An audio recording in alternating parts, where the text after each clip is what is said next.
राज्यपाल कलराज मिश्र ने जयपुर में पिंजरापोल गौशाला स्थित वैदिक वन औषधीय पार्क में दुर्लभ जड़ी बूटियों के दर्शन के साथ गौ सेवा व स्वयं सहायता समूह के कार्यों का अवलोकन किया। अखिल भारतीय गौशाला सहयोग परिषद के निमंत्रण पर राज्यपाल कलराज मिश्र ने औषधीय पार्क का दौरा किया। पिंजरापोल गौशाला के महामंत्री शिवरतन चितलांगिया, अखिल भारतीय गौशाला सहयोग परिषद के अंतर्राष्ट्रीय संयोजक डॉक्टर अतुल गुप्ता और हैनीमन चैरिटेबल सोसाइटी मिशन की सचिव मोनिका गुप्ता ने राज्यपाल मिश्र का स्वागत अभिनंदन किया और गौशाला में जाकर गौ माता की पूजा अर्चना की। इस मौके पर राज्यपाल के हाथों से गौ माता की समामणि का कार्यक्रम भी रखा गया, जिसमें सूखे मेवे, खजूर, फल, सब्जी, गुड़ और हरा चारा जैसे खाद्य पदार्थ शामिल किए गए।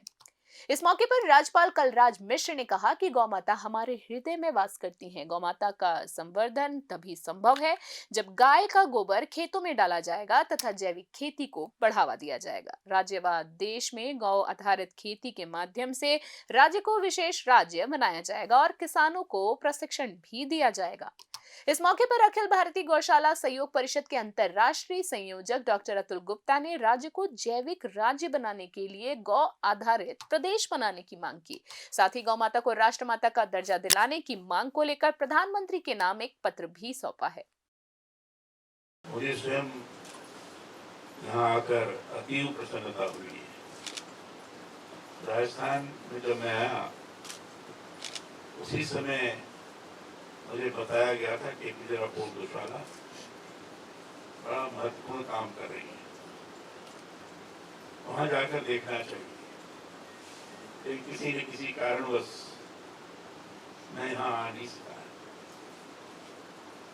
लेकिन समय की गति है, समय आज के लिए सुनिश्चित था, इसलिए मैं आज यहाँ तो सोचा था, यहाँ आकर उसको मूर्त रूप प्रदान किया। मुझे बड़ी प्रसन्नता हुई पूरा गौशाला भ्रमण करके। गौ महिमा के बारे में बताने की आवश्यकता नहीं है। कहा जाता है कि गौ के रोम रोम में देवताओं का वास है,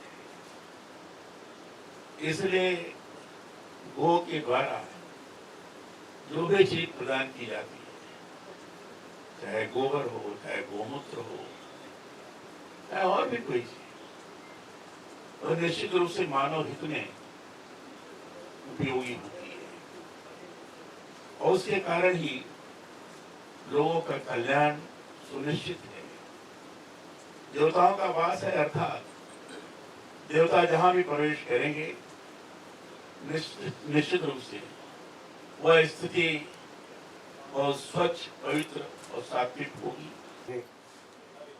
माननीय महामहिम जो आज हमारे यहाँ पधारे, उनके आगमन पर हम सभी संगठन के सभी लोग बहुत बहुत अभिनंदन करते हैं, स्वागत करते हैं और हृदय की गहराइयों से बहुत नमन करते हैं। आपने लंबे समय से हमारे कार्यों को देखा और उन कार्यों को एक इम्पोर्टेंस ही दी, ये हमारे लिए बहुत बड़ी बात है।